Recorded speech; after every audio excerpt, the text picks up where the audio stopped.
con las universidades nacionales prácticamente desde que nací, varias universidades nacionales, empezando por la de Tucumán, en la que mi padre fue profesor, y después la de Jujuy, sorprendentemente, porque mi padre fue uno de los primeros directores del Instituto de Geología ya por el año 73. Después de estudiar en Buenos Aires, yo volví.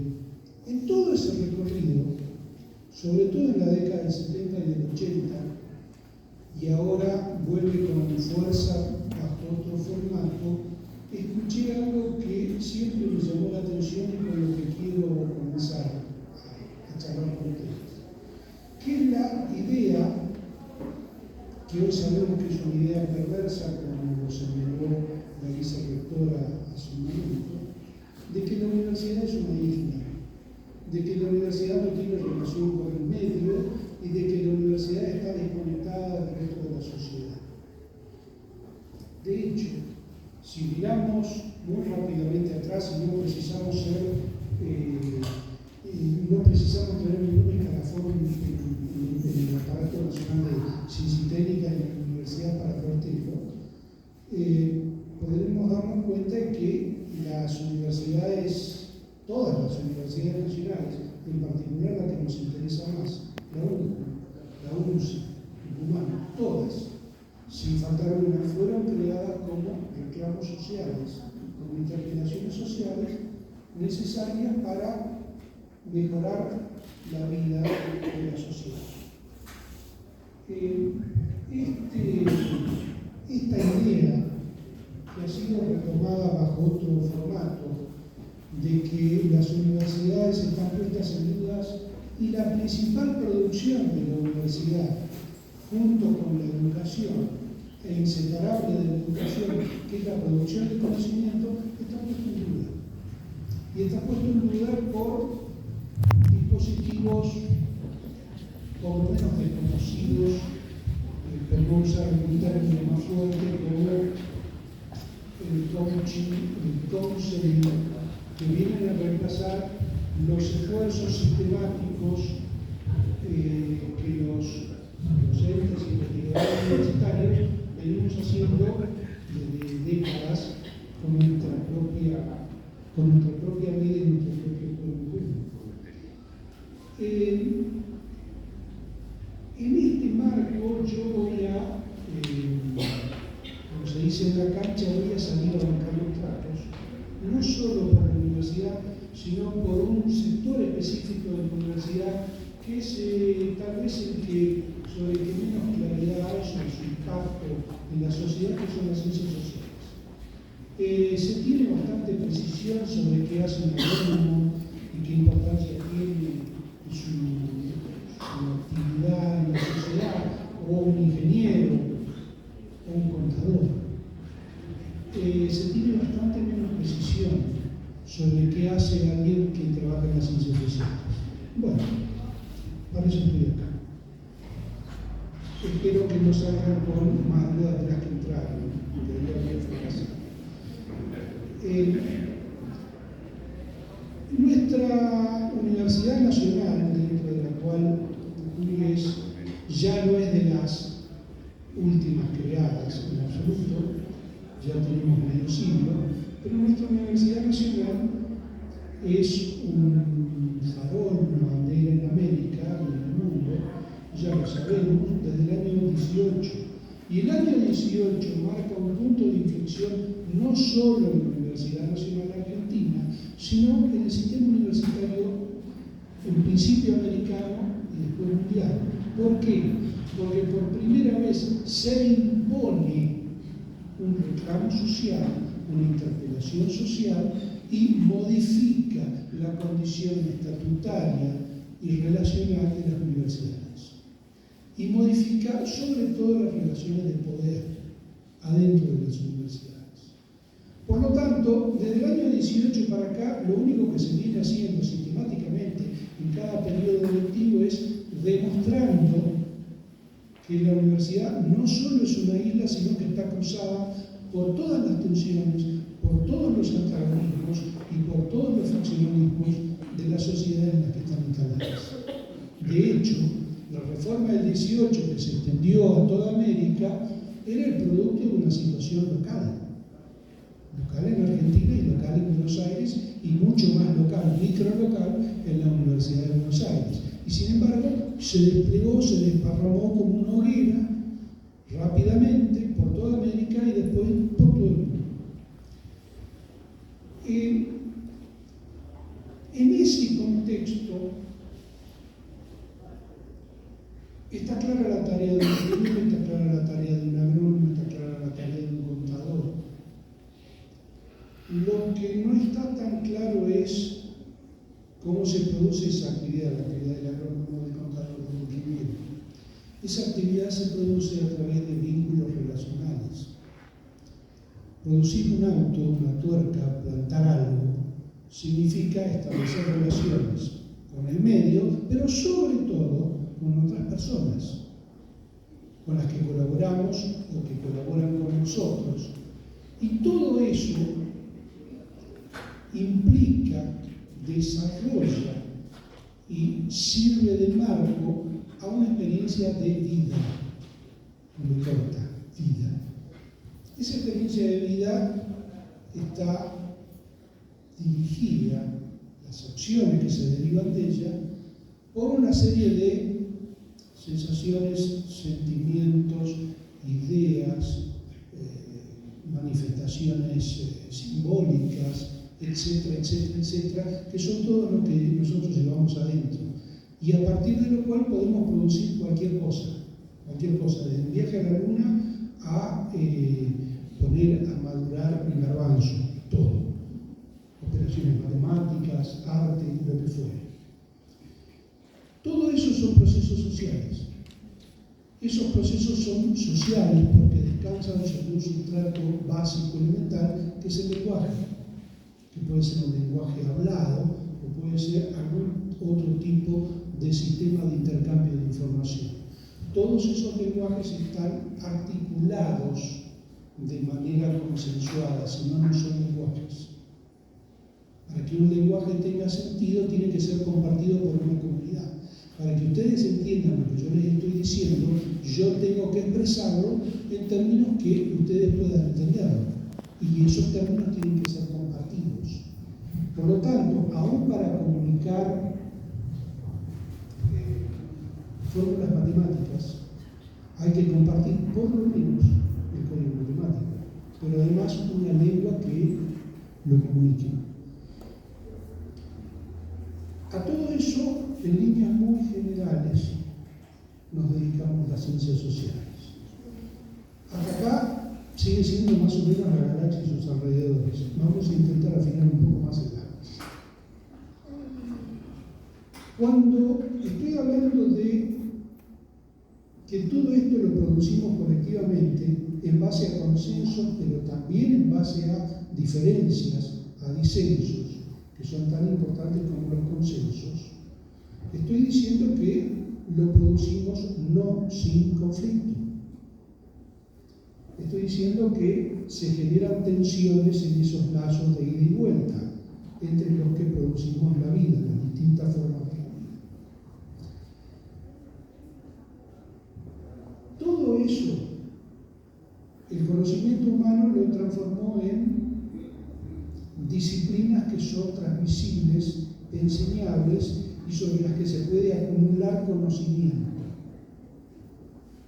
Todo eso constituye las distintas materias de las cuales está compuesta cada una y todas nuestras carreras universitarias y todas nuestras tareas de investigación. No se trata de otra cosa. Esto no es magia, no es alquimia, no depende de un cerebro particularmente apto y creador. Se trata de esfuerzo colectivamente vinculado. De eso se trata.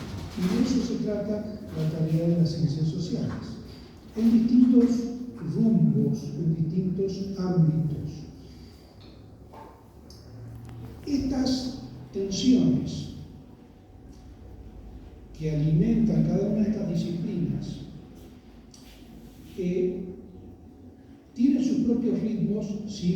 además acompañando los ritmos de la sociedad. Y nunca hay un traslado mecánico entre lo que se plantea una institución como la universidad y lo que está pasando exactamente en ese momento en la sociedad. Nunca es mecánico, nunca es automático, pero siempre llega de una forma o de otra. De hecho, que nosotros estemos dándole tanta importancia al papel de la ciencia y a salir a bancar los trapos de las ciencias sociales y de las ciencias en general, tiene muchísimo que ver con el estado del mundo hoy y aquí, y con el estado de este mundo, del mundo argentino, hoy y aquí. Hace 5 años el discurso habría sido otro, el eje habría sido otro, y hablaríamos de otras cosas y con otras anécdotas. Hoy hablamos de esto. Insisto, la universidad no es una isla, nunca lo fuimos. Desarrollemos esa pavada. Es una pavada, es peligrosa y además es falsa.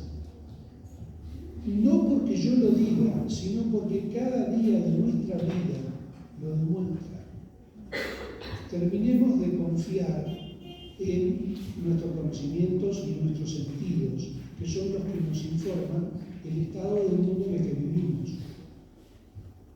No es la fantasía despegada de la realidad, sino hace calor, fijémonos si hay sol, que está pasando en este momento. Ese tipo de pensamiento, bastante básico, por cierto, cuando es elaborado y sistematizado, produce algún tipo de conocimiento que es útil a todos los que comparten y a todas las que comparten estos códigos. En ese punto, la universidad aparece como un instrumento colectivo. Y es un instrumento colectivo porque es una institución herramienta. ¿Por qué digo que es una institución herramienta? Porque sirve para hacer cosas, porque nos permite hacer cosas. Lo primero que nos permite hacer la institución universitaria es, si nosotros vamos más o menos como calculábamos que íbamos a ir, más o menos, vamos a mejorar nuestra condición de vida. Para eso es una herramienta útil la universidad. La universidad es un motor de promoción social, sobre todo en este país, donde la universidad es estatal, es pública, es gratuita y es laica. Puede entrar cualquiera, de hecho entra casi cualquiera, y puede promover su vida, mejorar su vida en función de eso. La universidad en la que trabajamos todos los que estamos acá, la Universidad Nacional de Jujuy, es la prueba más clara, más palmaria de eso. En cualquiera de las facultades,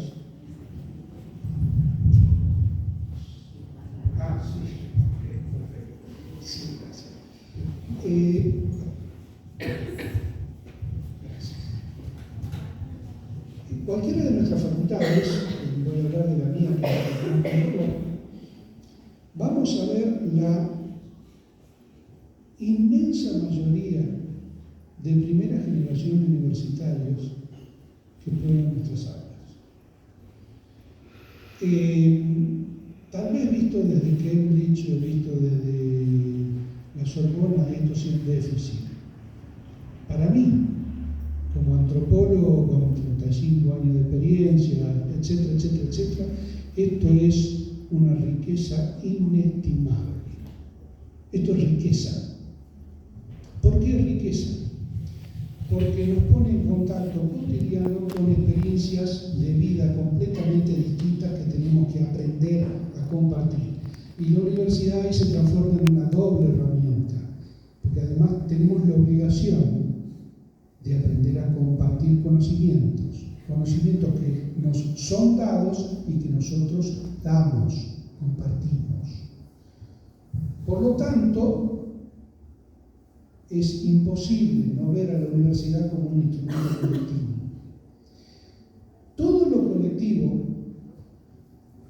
sea un instrumento, o sea lo que fuere, o sea un principio, es básicamente tema a ser tratado más tarde o más temprano, por las ciencias sociales, por algún sector, por alguna rama de las ciencias sociales. Las preguntas que desde la universidad yo he descubierto que nos hacemos, no sé si todos, pero creo que muchos, la mayoría, es ¿hasta dónde queremos llegar a partir de la universidad? ¿Para qué queremos esto? ¿Hasta dónde podemos hacerlo? Que tiene que ver con nuestras capacidades, nuestras fuerzas y las habilidades que hemos adquirido. ¿Y con qué contamos? Y la pregunta, el con qué contamos, dicho de esta forma, parece una pregunta sencilla, simple. No lo es. Es una pregunta trampa. Porque con el qué contamos, con aquello con lo que contamos, no solo tiene que ver con lo que adquirimos en la universidad, sino que tiene que ver con toda la mochila que traemos encima. Seamos conscientes de eso o no. Y la mochila se llama familia, se llama amigos, se llama pequeño grupo, se llama club, se llama pueblo, se llama barrio, se llama sector social. Aquello que ahora se está poniendo de moda en llamar sentido común, que no hay uno, sentido común siempre es en plural. ¿Por qué? Porque procede de los acuerdos de distintos sectores, siempre parciales, siempre discretos, que producen para producir algo. En este sentido, las ciencias sociales y las humanidades, para este marco, a mí me gusta pensarlas como espacios de posibilidades para pensar, pero sobre todo para hacer. ¿Por qué para hacer? La visión desde afuera es que las humanidades y las ciencias sociales son más bien abstractas, más bien teóricas. Yo diría que es casi lo contrario. Somos absolutamente empíricas. De hecho, nos cuesta horrores utilizar el famoso método científico hipotético deductivo. Porque no tenemos posibilidades. A las leyes, a las regularidades, las tenemos que deducir de los comportamientos de grupos discretos y aplicarlos en consecuencia. Ya vamos a llegar sobre eso con ejemplos más específicos. Nosotros trabajamos sobre la reflexión y la gestión de las prácticas relacionales, de todas las prácticas relacionales, de cualquier práctica relacional, en un hospital, en una escuela, en el campo, en un pastor con su majada en medio de un cerro en Cochinoca. Bueno, eso también es una práctica relacional. Sobre todo cuando ese pastor empieza a reconocer por nombre a cada oveja de su majada. Cuando las casa una vez por año, cuando les otorga un nombre con un padrino y madrina de bautismo. Y estamos hablando de la relación de un pastor con seres no humanos, que sin embargo pueblan su contexto social. A eso también nos dedicamos. Porque ese pastor en esa relación está produciendo su vida y la de su grupo familiar. Y acá me gustaría usar un nombre de un pensador que no termina de aceptarse y que ha sido muy importante para este país y sobre todo para Jujuy. Yo no soy particularmente devoto de él, pero me parece un tipo que hay que tener siempre presente y siempre amado, que es Kusch. Rodolfo Kusch, que vivió y murió en Marmará, tiene lo único que voy a tomar de él acá para el principio es, él habla de el estar siendo. Yo voy a hablar de, vinculado con esto, con el venir siendo, que para mí es un derivado de lo que dice. ¿Qué significa venir siendo? ¿Qué significa estar siendo? El estar, que lo inventan los europeos, lo inventan los griegos, lo retoma Heidegger, etcétera, etcétera, es algo más bien fosilizado, es algo que no cambia. Lo que Kusch descubre es que eso acá cambia todo el tiempo. En lugares como Jujuy, esto es absolutamente evidente. nuestra vida es un motor de cambio permanente. Y nuestra vida es un motor de cambio permanente porque nuestra vida nos transforma en sujetos relacionales. Nosotros dependemos de nuestras relaciones, de las que tenemos y de las que no tenemos, de las que se nos niegan o de las que nos negamos. Somos el producto de eso, lo admitamos o no. Inclusive hay relaciones de las cuales no tenemos mayor conciencia y sin embargo también dependemos de ellas. Pensemos cada uno de nosotros en las cosas que hacemos y que descubrimos que hacía nuestra abuela, nuestro abuelo, y nosotros ni enterados. De hecho, ni siquiera las conocimos. Esas relaciones perduran de alguna forma, no importa cuál en este momento, a lo largo del tiempo y van alimentando nuestro ir siendo. Nosotros vamos modificándonos, vamos moviéndonos con eso. Por lo tanto, los materiales, y acá entramos ya de lleno en las ciencias sociales, los materiales de las ciencias sociales y humanas somos nosotros mismos y nuestras posibilidades pretéritas, pasadas. Lo que heredamos, lo sepamos o no, lo asumamos o no, nos guste o no, presentes y las que planificamos, se cumplan o no. Nosotros somos, creo que la mejor manera de definirnos, que yo definiría esto que está pasando acá, esto es un poncho, o es un aguayo, es un tejido, en el que cada uno de nosotros es un nudo, un nodo, donde confluyen distintas líneas y se van anudando con un grosor característico, con un color característico, sobresaliendo muy levemente del resto o sobresaliendo mucho del resto. A eso, al estudio de eso, al análisis de eso, a la constatación de eso y al significado de eso, nos dedicamos en las ciencias sociales y en las humanidades.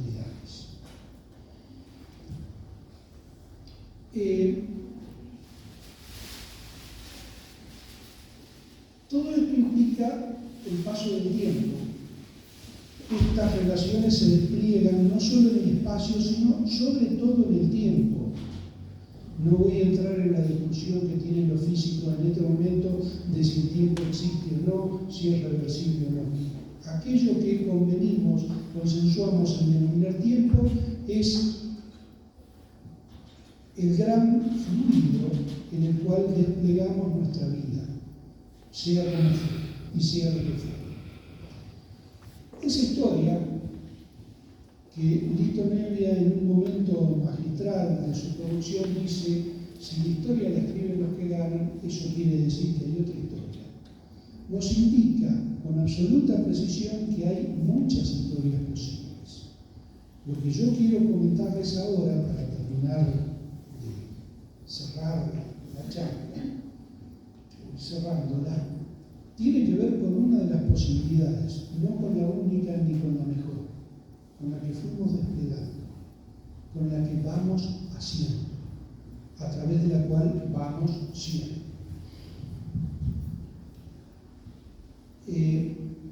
Esa historia comienza en un momento específico de desarrollo de la institución Universidad Nacional de Jujuy y Facultad de Humanidades, cuando podíamos alquilar edificios, y habíamos alquilado una bella casona en calle San Martín, en cuya planta alta comenzamos a juntarnos algunos docentes y algunos estudiantes avanzados, todos de la misma carrera de antropología, para ver cómo podíamos hacer con una serie de problemas que habíamos descubierto que nos molestaban y que compartíamos esa molestia con muchísima más gente.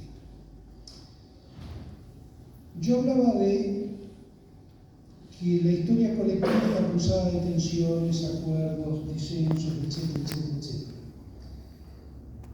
Esto es una característica de cualquier sociedad y Jujuy no escapa a eso. La historia de Jujuy puede marcarse de acuerdo a ese ritmo, al ritmo de los desacuerdos, al ritmo de las tensiones. Esas tensiones han marcado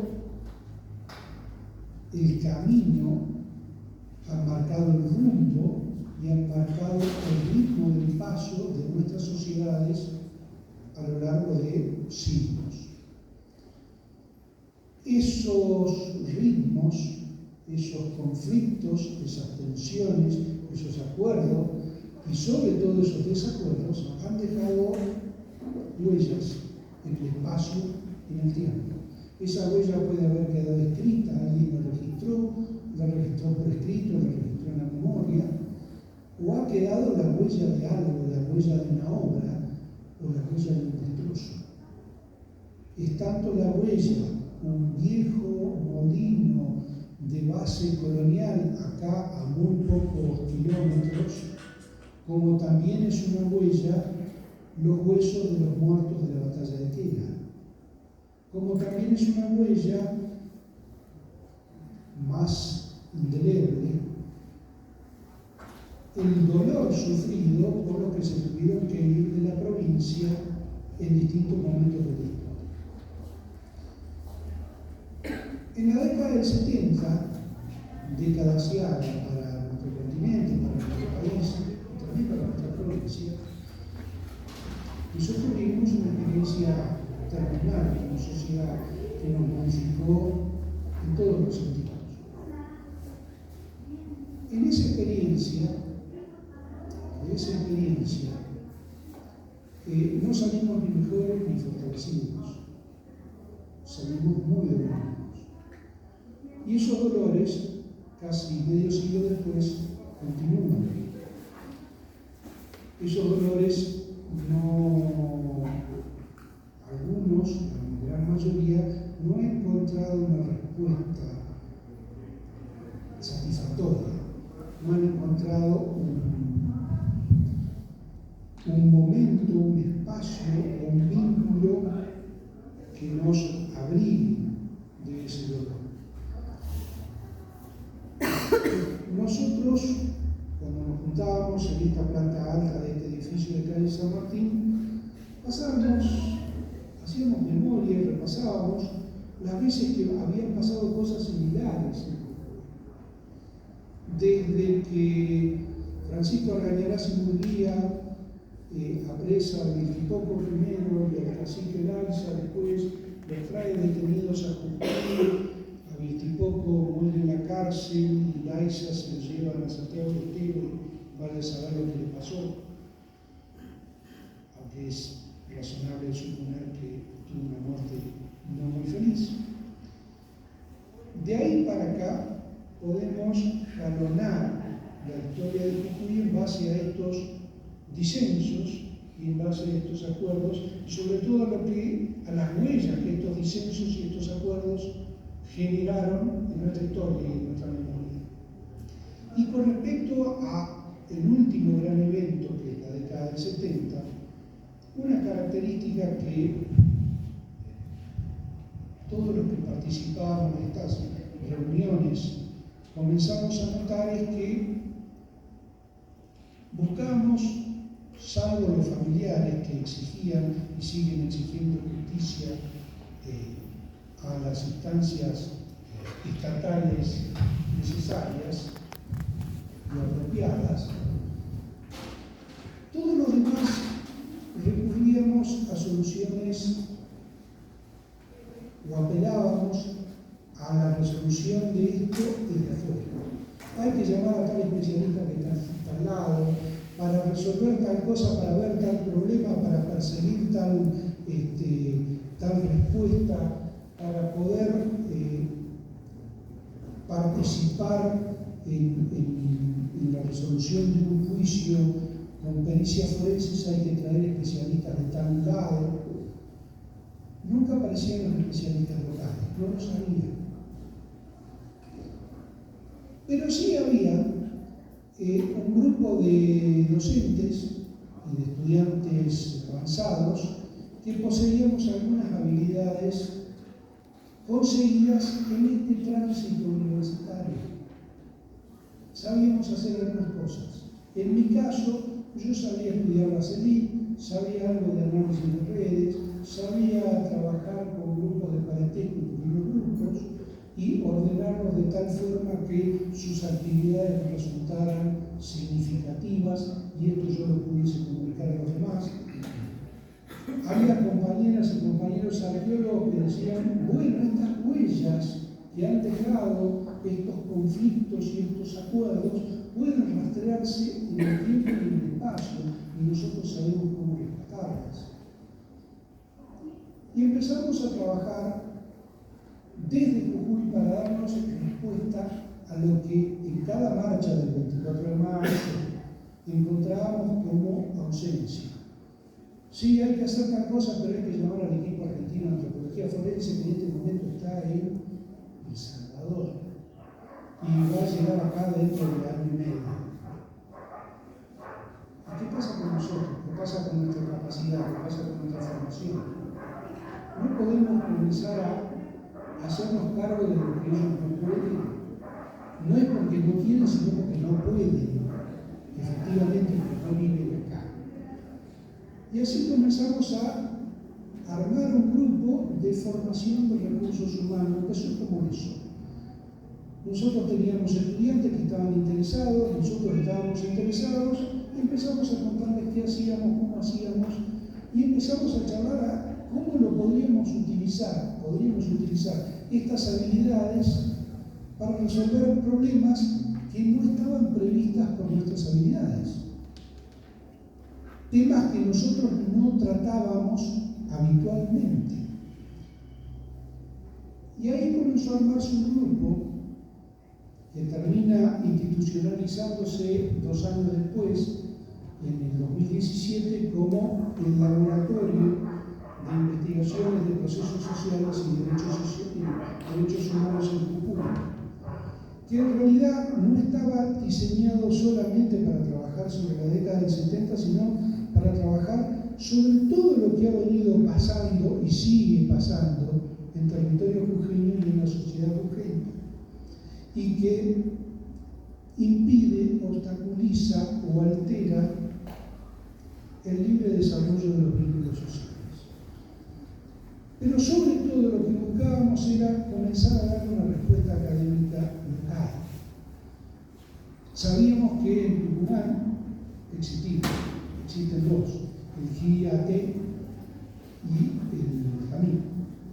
Pero resulta que fuera de Tucumán no hay nada, en Salta no había nada, acá no había nada, en Santiago del Estero no había nada, en Catamarca no había nada. Y además había un reclamo, una interpelación de parte de la Justicia Federal que pedía recursos formados, recursos humanos, que pedía que alguien se haga cargo de aquello que, por ejemplo, el equipo argentino de antropología forense no podía hacer. El equipo, se lo explico a los que no saben, porque esto no es de dominio público, el equipo argentino de antropología forense, la única investigación forense que hace, y es extraordinario en eso, es cuando aparecen restos humanos. ¿Cómo se llega a descubrir esos restos humanos? ¿Cómo se llega a descubrir lo que pasó con eso? Esa tarea el equipo argentino de antropología forense no la hace porque no puede, no tiene recursos.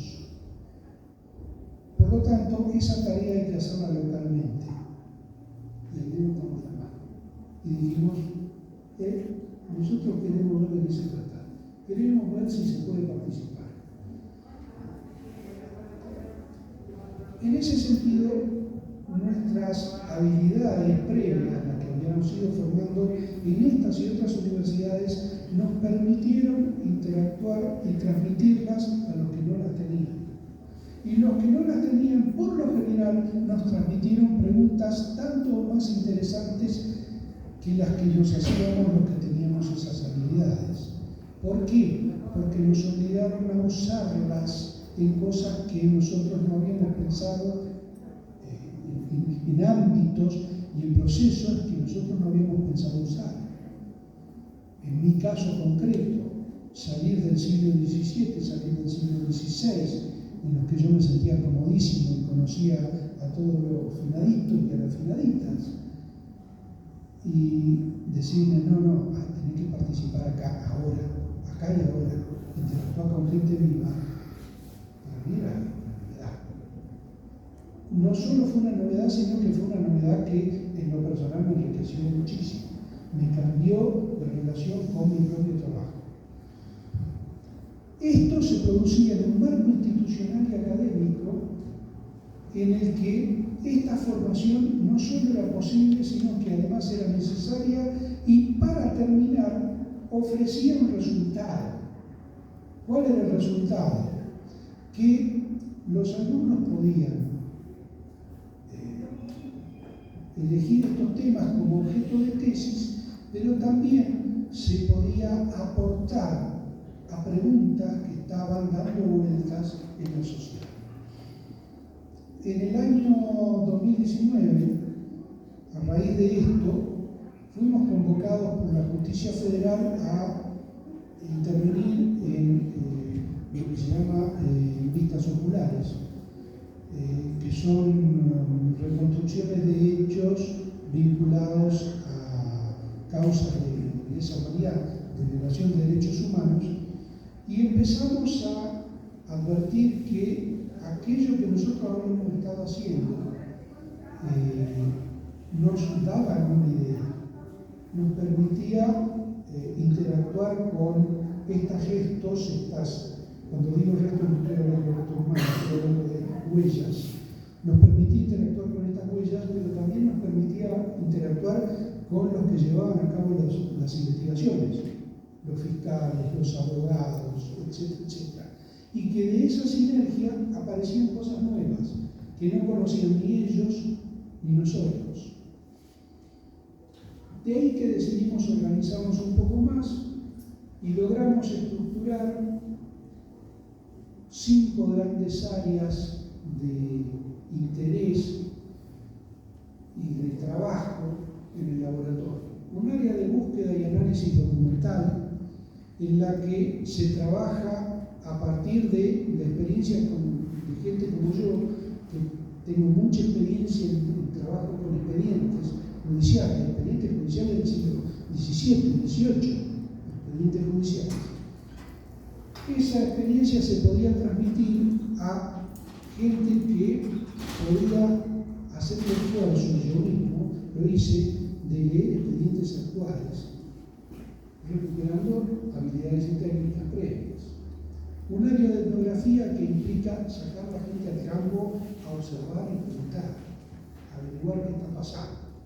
Un área de arqueología, que es la que se ponía en el dispositivo que se disparaba cuando aparecía alguna huella material en el terreno. Un área de bioantropología, que era el dispositivo que se disparaba, se activaba cuando aparecía algún tipo de resto que podía ser humano. Y un área de articulación legal y de comunicación que descubrimos que necesitábamos y que no teníamos, porque nosotros no sabíamos comunicar lo que estábamos haciendo y tampoco teníamos el más mínimo cuidado legal que había que tener porque estaban causas judiciales. O sea, estas necesidades de la realidad concreta reclamadas por la comunidad nos obligaron a dar un formato, una estructura organizativa específica a nuestro equipo. Y así llegamos a producir cosas como esta. Trabajamos con tecnología, logramos aplicar tecnología a partir del año 20, pero sobre todo a partir del año 22, se estableció un convenio entre la UNJU, la Justicia Federal y el Consejo de la Magistratura, por el cual comenzamos a trabajar un predio que está acá arriba, que es el de Alto Padilla, que es un predio sospechado de haber albergado actividades clandestinas de desaparición y asesinato durante la década del 70, y comenzamos a aplicar tecnología que no habíamos aplicado, los arqueólogos no habían aplicado porque no tenían, pero comenzamos a conseguir. Por ejemplo, vuelo de drones,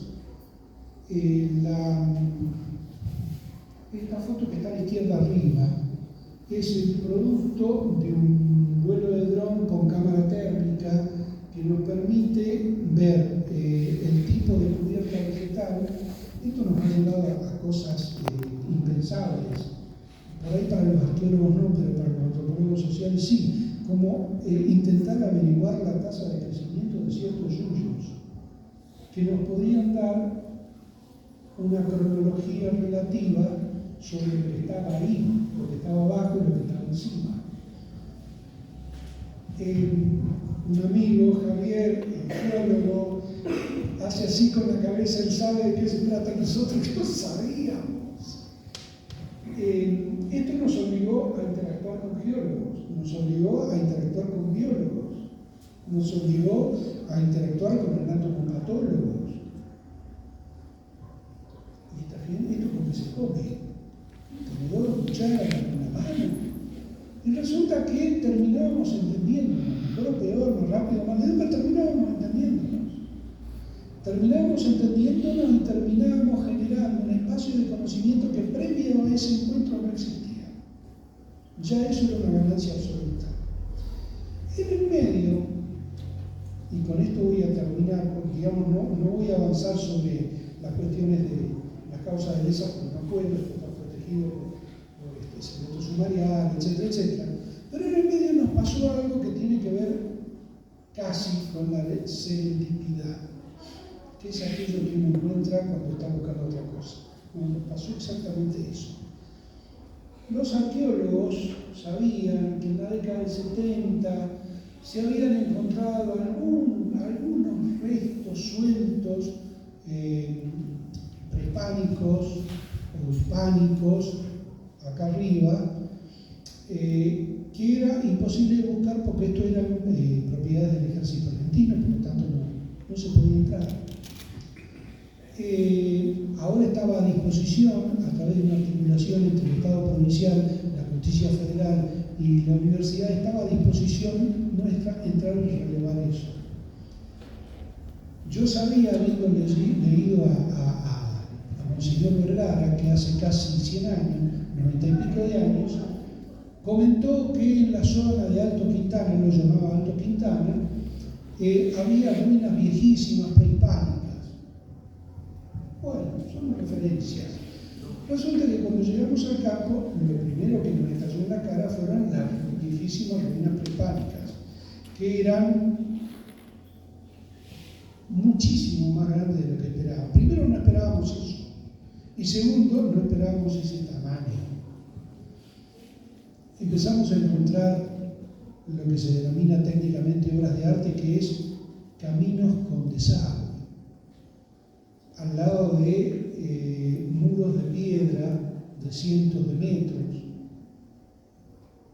a 3 cuadras de la ciudad. Algo que cuando empezamos a verlo empezó a tomar un volumen absolutamente desconocido. Los arqueólogos y las arqueólogas que estaban en el equipo estaban en la pata. Nadie esperaba eso, nadie esperaba ese volumen. Sabíamos que había habido algo, seguramente algo encontraríamos, porque en Jujuy está todo lleno de restos, pero no esto. Cuando continuamos trabajando, empezamos a advertir que estas construcciones se prolongaban en el espacio, no terminaban acá, continuaban. Y continuaban por varios kilómetros, lo cual nos empezó a indicar con mucha fuerza algo que no sabíamos y que contradecía lo que habíamos aprendido. Para la antropología, la historia, la arqueología e inclusive diría la sociología rural, el Valle de Jujuy siempre fue un lugar de paso, un lugar que se atravesaba hacia la Puna, hacia la Quebrada, hacia el Chaco, hacia el Urabal, hacia lugares más interesantes, social y culturalmente. Entonces yo empecé a recuperar cosas que había leído que en su momento no le había prestado atención. Lo primero que me alerta fue que yo lo sabía, pero no me contaba. En el Valle de Jujuy se habían hablado 5 lenguas distintas. De esas 5, 3 pertenecían a troncos lingüísticos distintos. El quechua, que era la lengua general del mundo, que entendían muchos, pero no era una lengua local. El ocloya, que es una lengua extinta por ahora, que nadie sabe exactamente en qué consistía. El churumata, que era una lengua extinta, es una lengua extinta en condiciones similares a la del ocloya. Ambas son lenguas que no están relacionadas en principio ni con las lenguas de tronco andino ni con las lenguas de tronco chaqueño amazónico. Ahí ya tenemos 2 troncos distintos. Después el huichí, que proviene de tronco chaqueño amazónico, y el guaraní. Por lo tanto, en este reducido valle había 5 formas distintas de describir y ordenar el mundo, porque eso es una lengua. Cuando Heidegger dice la lengua es la casa del hombre, ese lugar del hombre está diciendo exactamente esto. La lengua es la forma en la que nosotros nos movemos en el espacio y en el tiempo. Sí, también nos movemos con el cuerpo, desde luego. Pero la lengua es nuestra forma de comunicarnos. La lengua es nuestra forma de adquirir conocimiento y de otorgárselo a otros. Es nuestra forma de relacionarnos. Sin la lengua, nosotros no somos ni siquiera animales. Digo esto a sabiendas porque estamos descubriendo que hay muchos animales que tienen algún tipo de rudimento de lengua, no de lengua, pero de comunicación articulada, cosa que hace 30 años no sabíamos. Bueno, la cuestión es que, al margen de esta también, esto significa, y acá voy a hacer otro comentario, esto significa riqueza. Voy a dar un ejemplo. Nuestras disciplinas científicas vinculadas a la botánica suelen reconocer en cualquier suyo entre 12 y 18 ítems distintos. Describen entre 12 y 18 ítems distintos. La lengua huichí, la modesta, humilde lengua de los matacos, mal llamados matacos, reconoce entre 28 y 38 partes distintas, lo cual significa que su proceso de reconocimiento de la realidad es más fino que el nuestro. Esa lengua está instalada acá. Cuando estoy diciendo es más fino que el nuestro, nos permite enriquecer nuestro conocimiento de la realidad. Había 5 de esas lenguas solo en este valle. Hoy hablamos una. Y supuestamente somos una sociedad más rica que en el pasado. Permítanme ponerlo en duda. Tener 5 visiones del mundo contra una, yo me quedo con las 5. Con todo el trabajo que significa aprender y articularse en 5 lenguas. Pero esto es solo parte del tema. Todavía no sabemos exactamente qué hacen estas ruinas ahí. Sí sabemos que están relacionadas con algunas o todas las 5 lenguas. Hay algunas evidencias que sugerirían que presencia incaica, imperial. Habría que hacerle datados, hay un equipo arqueológico que está trabajando ahí, veremos de qué se trata. Lo que sí es seguro es que al lado de eso hay por lo menos 2 viejas fundaciones de Jujuy en esta zona, San Francisco de Álava y Ciudad de Nieva. En algún lugar de esos está.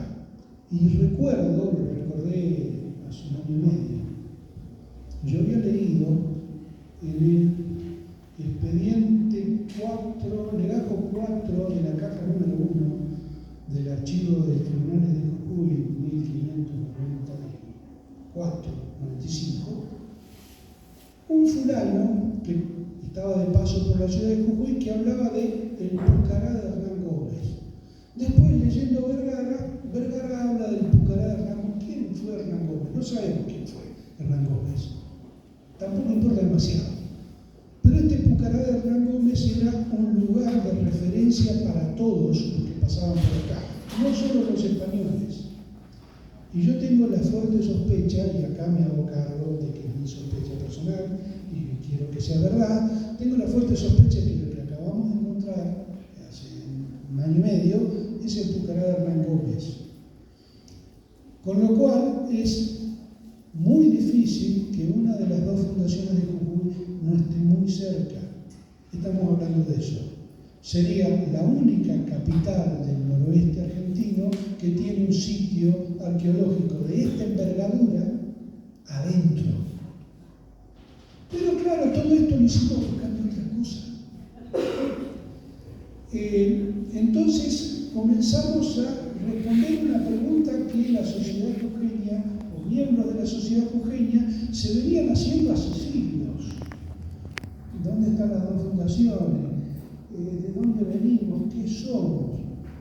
Bueno, resulta que las ciencias sociales, casi por accidente, empiezan a esbozar algunas respuestas. Posiblemente esas respuestas nunca pasan de esbozo, no importa. Lo que importa es pensar. Lo que importa es aquello que nos obliga a hacer, es buscar la respuesta. Y con esto termino. Muchísimas gracias por su atención.